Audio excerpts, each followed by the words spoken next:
Praise the Lord. സിയോന്റെ പുതിയൊരു എപ്പിസോഡിലേക്ക് വീണ്ടും എല്ലാവരെയും സ്വാഗതം ചെയ്യുകയാണ്. ഇന്ന് ഗലാത്യ ലേഖനത്തെ ആസ്പദമാക്കി തയ്യാറാക്കിയിട്ടുള്ള ചില ചോദ്യങ്ങളാണ്. ചോദ്യങ്ങൾ തയ്യാറാക്കിയിരിക്കുന്നത് പാസ്റ്റർ നെൽസൺ ലോറൻസ് കാരിച്ചാൽ. ആദ്യത്തെ ചോദ്യം, 2024 വർഷങ്ങൾക്ക് മുൻപ് ദൈവം സുവിശേഷം അറിയിച്ചത് ആരോടാണ്? ഉത്തരം അബ്രഹാമിനോട്. ഗലാത്യ ലേഖനം 3-ാം അധ്യായം 8-ാം വാക്യം. അടുത്ത ചോദ്യം, പൗലോസ് ശരീരത്തിൽ വഹിക്കുന്നത് എന്താണ്? ഉത്തരം യേശുവിൻ്റെ ചൂടടയാളം. ഗലാത്യ ലേഖനം 6-ാം അധ്യായം 17-ാം വാക്യം. അടുത്ത ചോദ്യം, എല്ലാ നന്മയിലും ഓഹരി കൊടുക്കേണ്ടത് ആരാണ്? ഉത്തരം വചനം പഠിക്കുന്നവൻ. ഗലാത്യ ലേഖനം 6-ാം അധ്യായം 6-ാം വാക്യം. അടുത്ത ചോദ്യം, ന്യായപ്രമാണത്താൽ നീതീകരിക്കപ്പെട്ടവൻ ഏതിൽ നിന്നാണ് വീണുപോയത്? ഉത്തരം കൃപയിൽ നിന്ന്. ഗലാത്യ ലേഖനം 5-ാം അധ്യായം 4-ാം വാക്യം. അടുത്ത ചോദ്യം, ക്രിസ്തുവിനുള്ളവർ ആരുടെ സന്തതിയാണ്? ഉത്തരം അബ്രഹാമിൻ്റെ. ഗലാത്യ ലേഖനം 3-ാം അധ്യായം 29-ാമത്തെ വാക്യം. അടുത്ത ചോദ്യം, ശിക്ഷാവിധി ചുമക്കേണ്ടി വരുന്നത് ആർക്കാണ്? ഉത്തരം കലക്കുന്നവന്. ഗലാത്യ ലേഖനം 5-ാം അധ്യായം 10-ാം വാക്യം. അടുത്ത ചോദ്യം, പത്രോസ് സുവിശേഷം അറിയിച്ചത് ആരുടെ ഇടയിലാണ്? ഉത്തരം പരിച്ഛേദനക്കാരുടെ ഇടയിൽ. ഗലാത്യ ലേഖനം 2-ാം അധ്യായം 8-ാം വാക്യം. അടുത്ത ചോദ്യം, അബ്രഹാമിന് അവകാശം കിട്ടിയത് എങ്ങനെയാണ്? ഉത്തരം വാഗ്ദത്തത്താൽ. ഗലാത്യ ലേഖനം 3-ാം അധ്യായം 18-ാമത്തെ വാക്യം. അടുത്ത ചോദ്യം, ദരിദ്രരെ മറക്കരുത് എന്ന് പറഞ്ഞവർ ആരാണ്? ഉത്തരം യാക്കോബും കേഫാവും യോഹന്നാനും.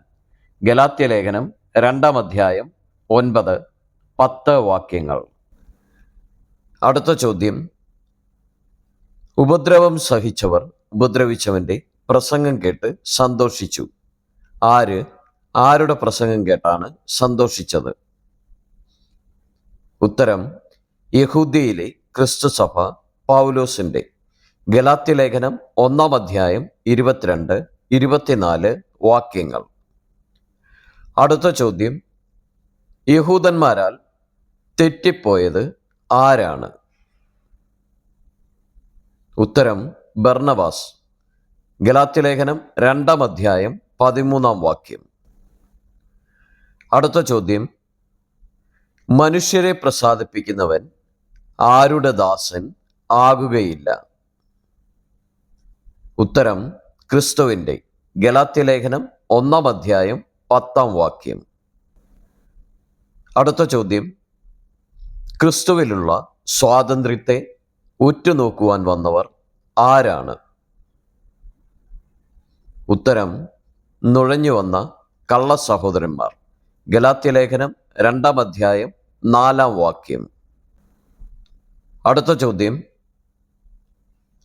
ആരംഭം എങ്ങനെ, അവസാനം എങ്ങനെ?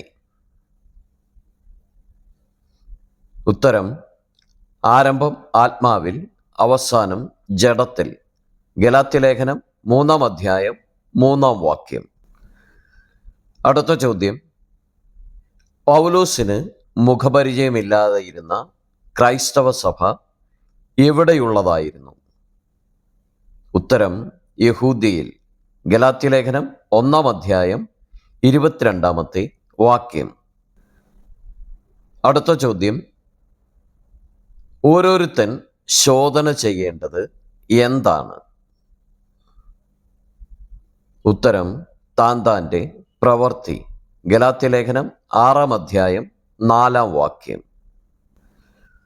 അടുത്ത ചോദ്യം, മീതെയുള്ള യെരൂശലേമിൻ്റെ പ്രത്യേകത എന്താണ്? ഉത്തരം സ്വതന്ത്ര.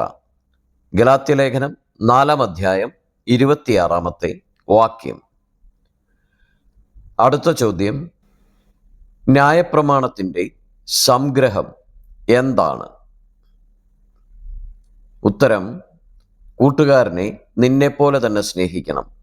ഗലാത്യലേഖനം 5-ാം അധ്യായം 14-ാം വാക്യം. അടുത്ത ചോദ്യം, പൗലോസ് അറിയിച്ച സുവിശേഷം എങ്ങനെയുള്ളത് അല്ലായിരുന്നു? ഉത്തരം മാനുഷികമല്ല. ഗലാത്യലേഖനം 1-ാം അധ്യായം 11-ാം വാക്യം. അടുത്ത ചോദ്യം, പരിച്ഛേദന ഏൽപ്പാൻ നിർബന്ധിക്കുന്നവർ എന്ത് സഹിക്കാതിരിക്കാനാണ് അങ്ങനെ ചെയ്യുന്നത്? ഉത്തരം ക്രൂശ് നിമിത്തം ഉപദ്രവം. ഗലാത്യലേഖനം 6-ാം അധ്യായം 12-ാം വാക്യം.